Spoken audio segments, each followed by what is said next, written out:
10 € offerts et votre premier dépôt doublé avec le lien en description. Les amis, bonsoir, bienvenue, j'espère que vous allez tous très bien, très content de vous retrouver pour une nouvelle soirée de débrief d'Euro. Mais quelle journée on a eu, seulement 2 matchs, mais notamment la victoire du Portugal acquise dans les tout derniers instants grâce à un homme. Le peuple le réclamait, et oui, il est entré, Francisco Conceição, 92e minute dans le temps additionnel. Le Portugal qui était mené 1-0 à l'heure de jeu arrache la victoire et s'épargne un début de tournoi en forme de crise. Donc ça, c'était déjà pas mal. Mais vous allez voir aussi, dans quelques minutes, on va bien sûr parler de Turquie-Géorgie, qui était un immense match. Franchement, le meilleur de l'Euro pour l'instant. Donc on boucle cette première journée, je trouve, avec quelques trucs sympas dont il faut qu'on discute. Et ça fait plaisir parce qu'à un moment, ce match, il prenait la direction, celui-ci, la Portugal-République tchèque, prenait la direction du 0-0, ce qui aurait été le premier de l'Euro. Non, on a eu des buts, à la fin on a eu des buts, et voilà, comme d'habitude, on va se poser tranquillement, discuter de cette très belle journée de football, avant de faire les pronos sur celle de demain, qui est pas mal non plus. Alors le Portugal, c'était un choix très surprenant, je trouvais, de la part de Roberto Martinez. Après, sur le dernier match de prépa contre l'Irlande, effectivement, il avait manié la défense à 3, et donc ça a été encore une fois le cas ici, mais par exemple, pas de Palhinha.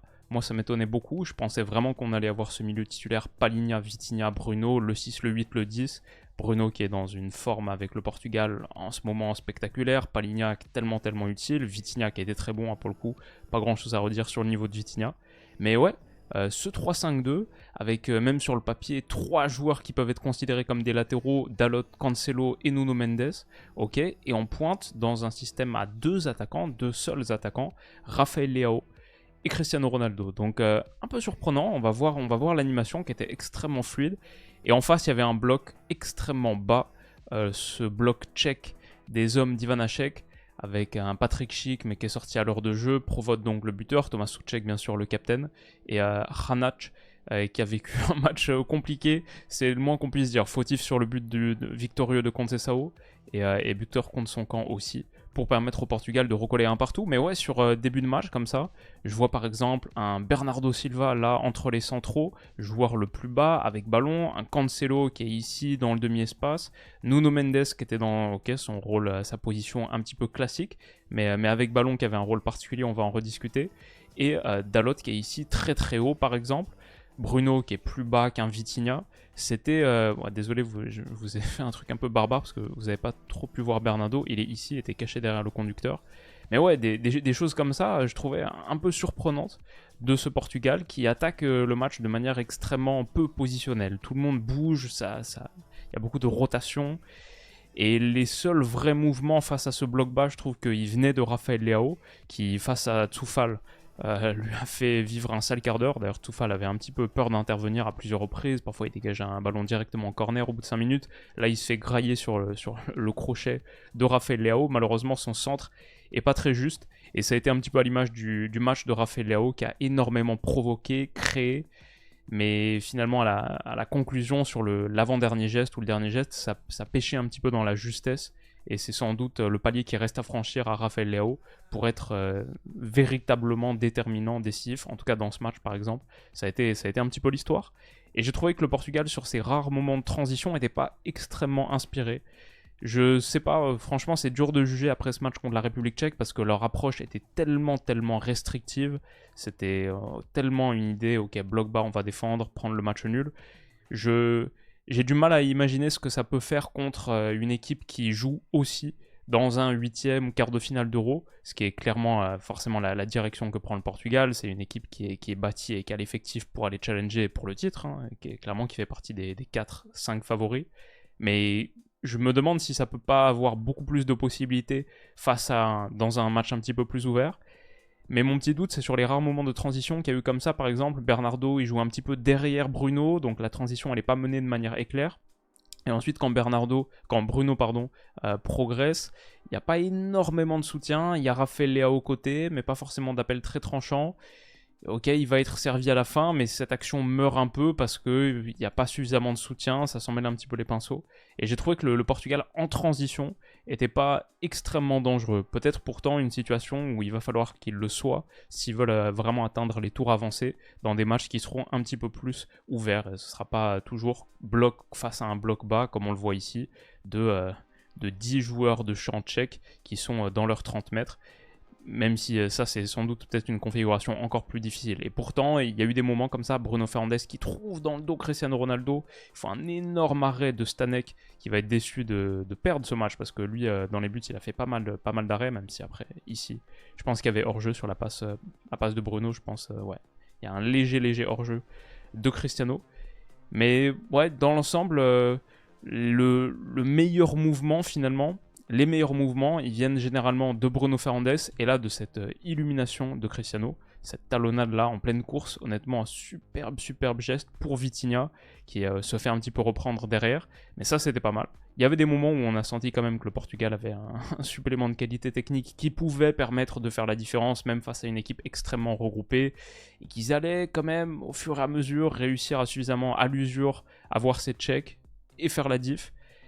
Mais ça aurait été plus concluant si sur les moments de transition comme ça, j'y reviens, c'est là tu crées quelque chose de plus. Parce que franchement, là il y a quelque chose à faire. On arrive sur une situation où c'est du 3 contre 4 ou 4 contre 5. Mais Bernardo, pas vraiment une menace dans la profondeur. Et donc à la fin, quand Rafael Leao arrive trop tard par rapport à cette course, la seule option, c'est de jouer vite fait sur Cristiano Ronaldo, mais on sent que dès le départ, il y a un peu cette idée de le chercher en première intention. Et quand ça arrive finalement, c'est un peu trop tard, le jeu est mort. Et sur les moments de transition, ouais, vraiment, je pense que le Portugal doit mieux faire pour viser plus dans cette compète. Parce que la situation là, le fait de galérer face à un bloc bas, ça allait toujours être le cas, et c'est le cas pour même les meilleures équipes du monde, même les meilleurs clubs du monde, face à un bloc bas, c'est difficile, c'est le fameux truc le plus difficile dans le foot. Donc pour moi, je suis pas si inquiet que ça quand je vois une équipe, même comme le Portugal, qui est super chargée offensivement, galérer contre un bloc bas, comme ça a été le cas pendant ce match. Mais c'est plus sur les moments de transition, où je me dis, ok, là il y a du champ, là il y a de l'espace, là il y a du terrain. Et même là, c'était un peu moins. Enfin, il n'y avait pas grand chose de créer à partir de ces positions-là. Et peut-être ça, c'est ma limite. Dans ces matchs de poule, mon idée, c'est toujours d'essayer de voir, de chercher qu'est-ce que ça peut donner sur les tours avancés. Parce que sur cet Euro, où de toute manière, les 3/4 des équipes se qualifient pour le prochain tour et quasiment personne d'éliminé, certainement pas une équipe comme le Portugal, qui peut rater sa phase de poule dans les grandes largeurs, elle va quand même finir avec 3 points et se qualifier pour les 8e. Donc ce qui m'intéresse, c'est regarder quels sont les éléments qui pourraient flancher en 8e, quart, demi. Et quels sont les éléments qui, au contraire, ça peut super bien marcher dans ces confrontations-là. Donc c'est un petit peu ce que j'essaie de regarder. C'est pour ça que pour l'instant, je suis très peu...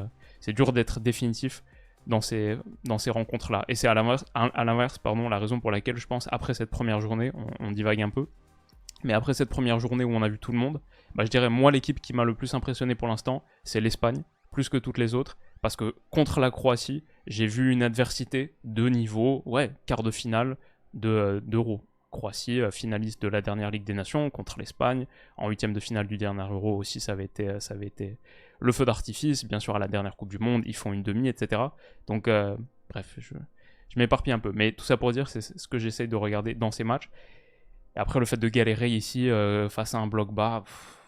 à la rigueur, c'est un peu compréhensible, même si je trouve que l'organisation de Roberto Martinez, les choix, ce Nuno Mendes là, dans cette position, avancée, demi-espace, comme ça, ok, pourquoi pas, mais j'ai pas trouvé beaucoup de succès en général dans cette approche. Et on le voit ici par exemple, sur les moments où on avait Nuno qui essaye de combiner avec Rafael Leao, bah, typiquement pour un couloir qui a tellement de potentiel d'accélération dans les grands espaces, Nuno, Leao, ça fait peur. Et bah comparé au nôtre par exemple, Théo, Mbappé, je les trouve moins connectés. Je trouve qu'ils n'ont pas encore trouvé leur entente ensemble. Et il y a une vraie marge d'amélioration du Portugal là-dessus parce que pris individuellement, leur capacité à faire des différences, c'est très costaud. Mais après, c'est sûr que là aussi, face à un bloc bas, c'est clairement pas leur condition de jeu optimale, c'est pas ce qui correspond le mieux à leur profil. Et ils ont été un petit peu en galère. Donc, une mi-temps compliquée pour le Portugal. Hein. Franchement, on arrive au bout de ces 45 minutes. Ok, à la fin, j'ai pas envie de retirer à la difficulté de ce match-up. Contre une République tchèque qui est arrivée direct avec l'idée de on va être très très bas, défendre énormément. Ça va toujours être difficile et le Portugal finit quand même avec 19 tirs à 5. Ils méritent leur victoire. 74% de possession, voilà, ça nous donne une idée sur la physionomie de cette rencontre. Donc, c'est pas pour dire waouh, horrible, le Roberto Martinez Ball, c'est une catastrophe, etc. Je vais pas être aussi définitif parce que tout le monde galère contre un bloc bas. Mais c'est plus sur les autres moments où j'ai quelques doutes. Bref, ça aurait pu se finir bien plus mal, parce que à l'heure de jeu, Provod va, depuis la position, j'ai l'impression que ça c'est la position de 7 euros. On l'a vu aussi dans Turquie-Géorgie, bien sûr c'est un but qui rappelle celui de Stanciu de la Roumanie l'autre jour contre l'Ukraine, hier contre l'Ukraine. Même position, quasiment la même finition, ça va aller chercher le petit filet opposé, et au bout d'une heure de jeu, incroyable, on n'aura donc pas de 0-0 officiellement sur cette première journée de phase de groupe. La République tchèque prend l'avantage. Et est-ce qu'on va avoir une nouvelle surprise? Encore une surprise. Roberto Martinez, je pense son coaching est un petit peu tardif. Alors ça paye à la fin, heureusement, mais je trouve qu'il prend du temps avant de faire rentrer ses dynamiteurs offensifs. Donc c'est pour ça que j'ai mis cette petite image. Après à la fin, je trouve la République tchèque recule trop. Autant bloc bas ça va, mais là c'est quand même trop. Et quand le Portugal a pu vraiment empiler les centres, et on a vu par exemple Nuno Mendes avec sa détente, son jump, la mettre ici sur ce petit centre par-dessus bien fait de Vitinha, connexion parisienne, et bah ouais, là ça a été trop. Je pense que la République tchèque a trop reculé à partir du 1-0, et forcément il va se passer des trucs comme ça, comme le dégagement du gardien, enfin le Stanek qui repousse dans les pieds de Hranac. Forcément au bout d'un moment, quand t'es aussi bas, ça va finir par faire des trucs comme ça. Un partout. Le Portugal revient, il va y avoir de la contre-pression, ils finissent bien, ils finissent fort les Portugais, avec l'envie d'aller gagner ce match, et la République tchèque clairement est toujours dans son idée plan A, mais encore plus extrême. Il va y avoir encore ces avalanches de centre, au second poteau encore une fois, où ils ont été particulièrement vulnérables, et Ronaldo sur le poteau, ça revient sur la tête de Jota, 2-1, le Portugal gagne ce match au bout du bout. Il va même aller chercher le ballon, il va y avoir une petite embrouille avec Stanek parce qu'il veut célébrer la naissance de son enfant, j'imagine. Mais Ronaldo était hors jeu, de pas grand chose, but annulé, la clim.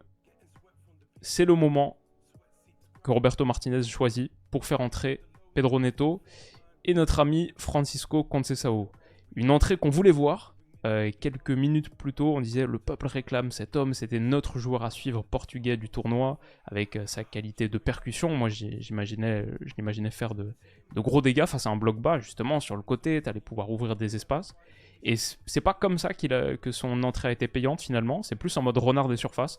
Donc pour être honnête, quand je dis le peuple réclame cet homme, c'est pas comme ça que je l'imaginais faire la différence. C'est plus d'ailleurs dans le rôle de Pedro Neto, qui lui a explosé sur son côté et a donné le ballon décisif. Mais on y arrive, c'est dans quelques minutes. Ça part quand même d'une situation où Semedo fait faute, grosse faute même. Après, je pense qu'il reste à terre un petit peu trop longtemps, mais ouais, ça aurait sans doute dû être sifflé faute là, pour la République tchèque, donc c'est peut-être quelque chose qui va leur laisser un goût amer. Mais au bout du bout, Pedro Neto fait la différence, 92e minute, franchement super rush sur son côté, la percussion, le centre, Hranac se trouve, ça passe entre ses jambes, et Conceição, à bout portant, finit 2-1 pour le Portugal. Ils se sont sauvés, ils ont pris leurs 3 points, et c'est une victoire qui me fait plaisir aussi parce que ça aurait été difficile pour la Géorgie, qui a fait un super match contre la Turquie, on y vient, de se retrouver... le fait que la République tchèque prenne un point, c'était mauvais pour la Géorgie. Alors que là, il y a une 3e place à aller chercher. Tchéquie-Géorgie, je pense que c'est le prochain match, parce que je crois que le prochain match c'est Turquie-Portugal, qui va être gros match d'ailleurs, ça fait vraiment kiffer. Il y a de belles affiches de deuxième journée. On a Espagne-Italie, voilà ici. On a Pays-Bas-France bien sûr, Turquie-Portugal, Angleterre-Danemark. Il y a vraiment de beaux petits matchs en J2, on est servi. Donc ça va faire kiffer. Mais ouais, tout ça pour dire, je pense que c'est bien pour la Géorgie que la République tchèque fasse pas match nul. Et j'ai rien contre mes amis tchèques, mais je trouve avec ce que les Géorgiens ont montré, ils méritaient mieux. Et la réalité, c'est que le Portugal méritait de gagner ce match aussi dans l'ensemble. Donc voilà, 2-1 pour la Seleção et pour les hommes de Roberto Martinez, qui vont sans doute rencontrer une adversité différente au prochain match contre la Turquie. Et ça va être un sacré match. Parce qu'on y est, deuxième rencontre de cette vidéo. Turquie-Géorgie, c'était génial. Et c'est quelque chose qu'on anticipait un petit peu en début de journée, là, dans la matinée. J'avais fait un petit tweet pour dire, j'y pensais, je fais « Ah ouais, mais c'est à Dortmund ce match, Turquie-Géorgie à Dortmund ». En tribune, on va peut-être avoir la plus grosse ambiance de l'Euro pour l'instant, avec entre parenthèses comme le fait que la Roumanie avait placé la barre haut. Et je sais pas si ça a été mieux que Roumanie-Ukraine, parce que les Roumains étaient tellement bouillants, mais c'était pas mal non plus. Et bien sûr, avec l'énorme diaspora turque en Allemagne, et je crois a fortiori à Dortmund, je crois que dans cette région, c'est encore plus fort. Genre 13% de la population est turque, oui, il me semble avoir vu passer cette stat en journée. Ouais, je m'attendais à quelque chose de costaud en tribune, et ça l'a été, franchement, il y avait une grosse ambiance, et il y a eu surtout un super match de foot. Un peu déçu pour les amis géorgiens qui ont énormément créé, proposé, qui ont eu les occasions pour finir à 2 partout, mais les Turcs n'ont pas démérité non plus. Dans l'ensemble, je crois que j'ai les chiffres ici, ça finit 22 tirs à 14, 36 tirs. Ouais, c'était autre chose que le Angleterre-Serbie qui finit à 11 tirs cumulés. 36 tirs, de grosses occasions, plusieurs moments où la Géorgie trouve les montants, des super buts. C'est juste un match génial. Et un peu comme on l'anticipait, mais content de ne pas être déçu de cette Turquie. Parce qu'il y a beaucoup de joueurs qu'on voulait voir, et ils étaient pour la plupart titulaires. Arda Güler, Kenan Yildiz, Ferdi Kadioglu, oui, il était là, et franchement, il a fait un bon match. Gökçe, Çalhanoğlu, Ayhan Khan, Barış Alper Yilmaz. Donc beaucoup de petits joueurs qu'on voulait voir. Et côté géorgien, il y avait Kfara, associé à Mikotadze. Kokorashvili a fait un super match, le 6. Et Tsitaishvili aussi dans son couloir, que je connaissais moins que par exemple un Chakvetadze, que j'ai moins vu, mais Tsitaishvili, il y a pas mal de moments où ça a combiné. Et Mamardashvili dans les buts, en vrai, le pauvre prend 3 buts sur lesquels il peut rien, mais sinon a fait de belles parades. Et c'était, comme j'ai dit, un super match qui commence avec des moments, je trouve, la Turquie sur le jeu de combinaison, dans les petits espaces. Kadioglu, souvent, ça part de lui. Ce latéral gauche, mais sur son pied droit, enfin droitier, et donc qui peut souvent regarder vers l'intérieur du jeu. C'était pas mal. On voit ici, associé à Kenan Yildiz, il y a souvent eu de la combinaison entre les deux. Mais là, le petit ballon qu'il met, il y a du jeu en appui, en remise, et derrière, ça va donner, je pense, un centre au bout de cette action. Mais voilà, on est passé du côté gauche au côté droit, avec du petit jeu de combinaison intérieur, et tout ça, c'est parti de Kadioglu. C'était top. Au bout de 10 minutes, la Turquie touche le montant aussi, sur une remise, il me semble, de Yildiz, et c'est Ayhan qui va aller frappe. Dévastatrice, poteau rentrant qui fuse le long de la ligne. Mamardashvili était battu. Mais ouais, souvent, Kadioglu impliqué dans les actions, l'échange avec Yildiz, beaucoup de jeux en triangle. Çalhanoğlu, ça revient encore une fois, vous voyez, un triangle de jeu ici, un autre triangle là, avec Çalhanoğlu qui met sur Khan, qui va remettre sur Kadioglu. Ça jouait vraiment super bien en foot, je trouvais, dans les petits espaces, la bonne combinaison. Et Yildiz, Kadioglu, c'était vraiment il y avait une belle entente entre les deux. Ça, c'est quelque chose à surveiller, je pense, pour n'importe quel adversaire de la Turquie. On a parlé de ses flancs, on a parlé par exemple de Nuno Mendes, Rafael Leao, on a parlé bien sûr hier de Théo Bappé, ça marchait super bien les deux ensemble. Yildiz, Kadioglu, c'est aussi, je trouve, une des belles paires de ce début de tournoi.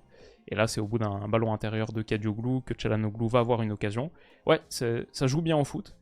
Et encore une fois, on voit Yildiz, Kadioglu centre, c'est repoussé, et ça arrive dans les pieds de Mert Muldur, qui est superbe reprise de volée. Muldur qui a sorti un geste assez lunaire, le plus beau but du tournoi pour l'instant, en tout cas jusqu'à une demi-heure plus tard, mais je mettrais peut-être celui-là encore au-dessus, parce que reprise de volée comme ça, elle est parfaite. Mert Muldur, il se couche parfaitement dessus. Et ça fait 1-0 pour les Turcs, ça aurait pu faire 2-0 sur l'action suivante. La Turquie qui est un petit peu dans ce Signal Iduna Park ou Westfalenstadion, chauffé à bloc face au mur rouge, qui commence à grimper dans les tours. 2 minutes plus tard, ils mettent le 2-0, mais il est refusé pour hors-jeu de rien du tout. Dommage Kenan Yildiz, qui avait mis son nom sur la feuille de match, mais c'est refusé de rien du tout, de cette chaussure incroyable. Ouais, c'est le jeu, c'est la règle. Mais frustrant quoi, parce que ça aurait pu être un tournant du match. Quelques instants plus tard, je crois genre 3-4 minutes plus tard, Kokorashvili avec sa queue de cheval, son chignon, il a fait vraiment un très bon match. Il déborde, centre en retrait pour Mikotadze, qui a aussi été impliqué dans la plupart des bons mouvements. Aurait pu mieux finir, mais Mikotadze par exemple, par rapport à Kfara, qu'on a assez peu vu, Mikotadze j'ai trouvé très influent. Aurait pu l'être encore davantage s'il avait mieux fini, mais là Iba le gardien, Iba, Gounok, ça fait un partout. Les jumelles, la Géorgie est revenue et on est parti sur les bases d'un match de grande qualité au bout d'une demi-heure. Et derrière, en plus, la Géorgie va avoir une grosse occasion, un petit peu comme juste avant celle de Kenan Yildiz qui est refusée pour hors-jeu. Bah là, tout de suite après avoir marqué le but, le momentum, ça revient sur Mikotadze, il se couche au point de penalty et sa reprise passe à rien du montant de Gounok, encore une fois. Ouais, c'était chaud. Et j'ai tout de suite abandonné l'angle tactique, l'angle d'analyse tactique dans ce match, parce qu'au début, tu regardes les associations, le travail Kadioglu Yildiz par exemple, le jeu en triangle, et puis après, après tu vois Kadioglu tenter une frappe, une volée comme ça de 45 mètres, et t'as compris que ce match, il est parti dans une dimension émotionnelle qui dépasse toute considération tactique. C'est devenu la folie. Et à la mi-temps, donc, ça revient un partout. Mais honnêtement, ça attaquait en se lâchant totalement. C'est ça que j'ai apprécié dans ce match. La Géorgie, qui fait partie des petits poussets de la compète. C'est le premier grand tournoi de leur histoire. Eurocoupe du monde confondue. Ils ont fini la phase de qualif avec 40% de possession. C'est une équipe avec des joueurs intéressants. Mais voilà, qui vient avec se qualifier, ce serait déjà une très belle perf.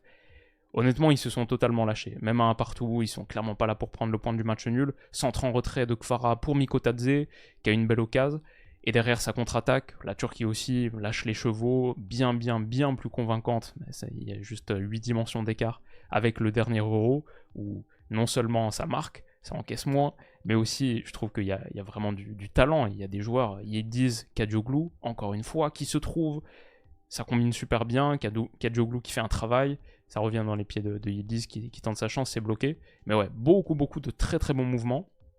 Et côté géorgien, s'il y a un Kvara un petit peu plus inspiré, par exemple sur ce moment où je trouve que ça combine pas super bien avec Titaishvili, il fixe pas assez son vis-à-vis avant de donner, donc ça aurait pu être mieux.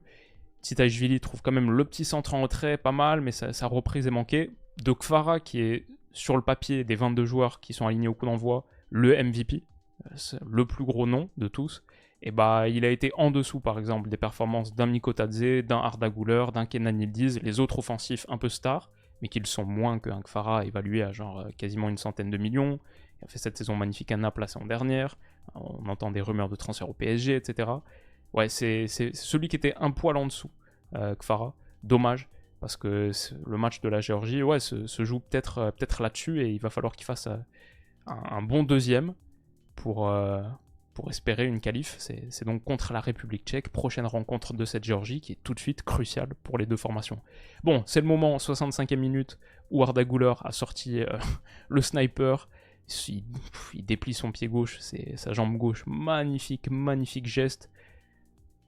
Mamardashvili peut rien faire. 2 buts.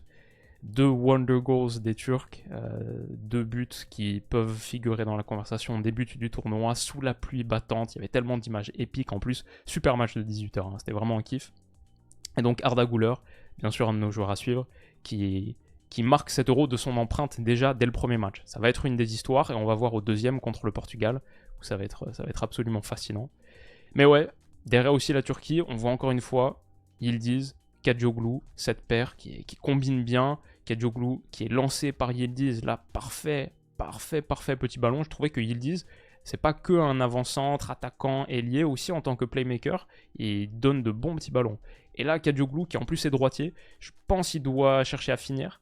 Il la met en retrait du pied gauche, c'est dans le dos de Çalhanoğlu. Dommage, c'est pas Çalhanoğlu, pardon, c'est Kökçü qui est venu ici pour finir. C'est dommage que ce soit dans le dos, il y a peut-être aussi un ballon à mettre là. Peut-être ici, ça aurait été plus dangereux. Et sinon, sur le pied droit, je pense qu'il a l'espace pour essayer d'aller l'enrouler poteau opposé. Mais ouais, de beaux mouvements turcs, de beaux mouvements géorgiens, comme par exemple cet appui, encore une fois, de Kokorashvili sur Mikotadze. Les deux hommes du match, je pense, côté géorgien, et Kokorashvili, son tir va heurter la transversale. Deuxième fois que la Géorgie touche le montant. Enfin, première fois, mais il y en aura deux au cours du match.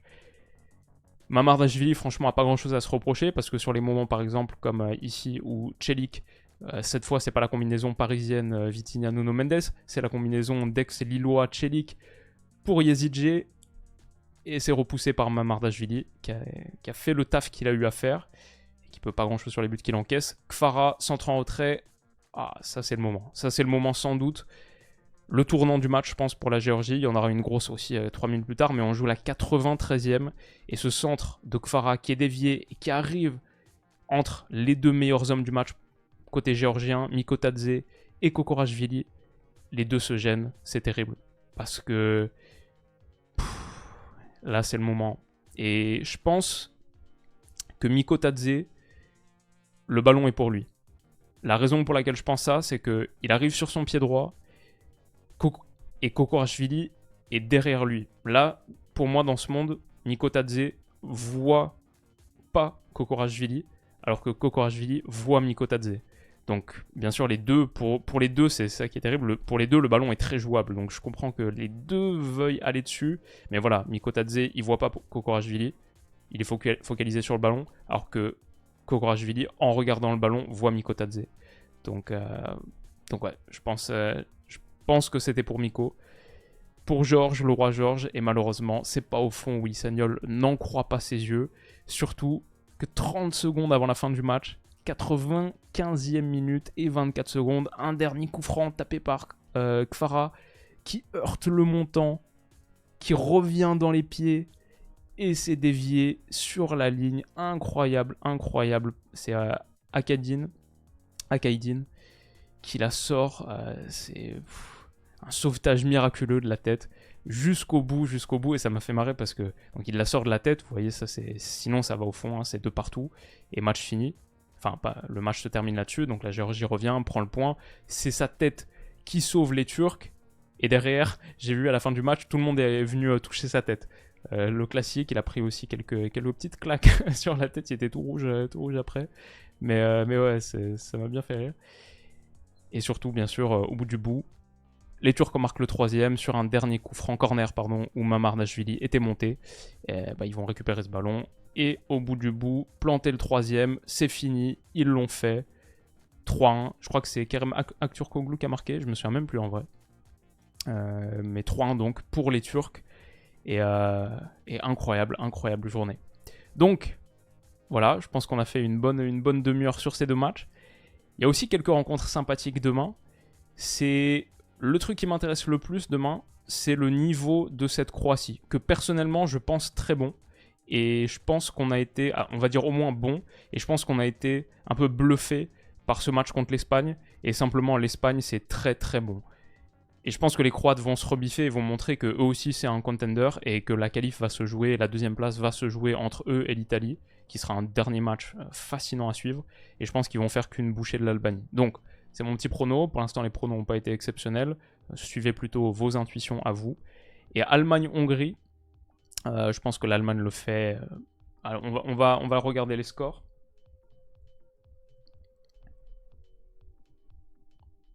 Et les cotes. La Croatie est nette favorite, elle est ici à 1,48, l'Albanie à 7, l'Allemagne à 1,25, la Hongrie à 11,50, et il y a Suisse-Écosse aussi en fin de journée, 1,88 pour la Suisse, 4,30 pour l'Écosse. Honnêtement, dans cette journée, je vois aucune surprise. Ce sera intéressant de voir ce que la Hongrie est capable de proposer après cette entrée vraiment très décevante contre la Suisse. Malheureusement pour eux, il y a un client, l'Allemagne qui a été pas mal sur cette première journée. Maintenant, j'attends de voir l'Allemagne face à meilleur que l'Écosse. Et je pense que la Hongrie, c'est quand même nettement meilleur que l'Écosse. Donc ça va être intéressant. Et Croatie-Albanie, très très intéressant, voilà, pour juger du vrai niveau de la Croatie.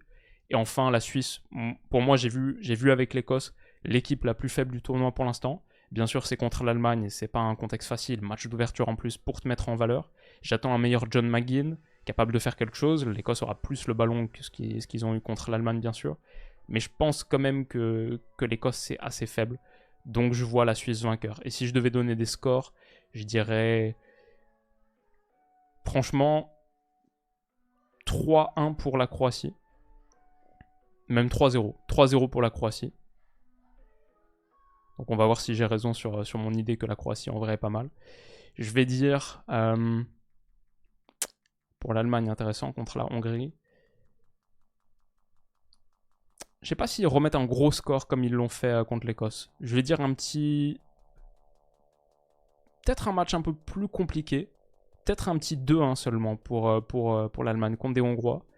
Qui... Après les Hongrois c'était pas très bon contre la Suisse. Mais non, je vais dire 3-1 pour l'Allemagne contre les Hongrois. peut-être un troisième but marqué sur la fin de match. Et enfin, Écosse-Suisse.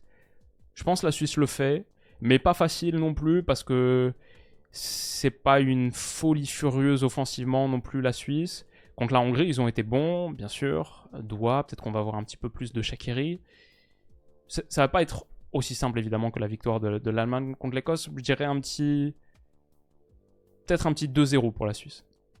Et j'ai du mal à voir l'Écosse très très dangereuse offensivement. Ça c'est le truc qui m'inquiète pour les amis écossais. Donc, vous voyez les cotes qui sont ici. Si ça vous intéresse les amis, vous savez que c'est sur Winamax. Vous avez accès avec le lien en description à l'offre de bienvenue de Winamax, l'offre spéciale Winamax Willou, qui est votre premier dépôt doublé en pari gratuit.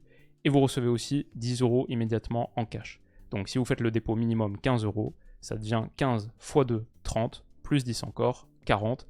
40 € avec lesquels vous pouvez parier tout au long de la compétition. Peut-être que ça peut durer même toute la compétition. Vous pouvez faire plutôt des petites mises, des petites sommes pour pas prendre trop de risques. Parce que bien sûr, les paris sportifs, il y a un risque intrinsèque. La plupart du temps, on perd.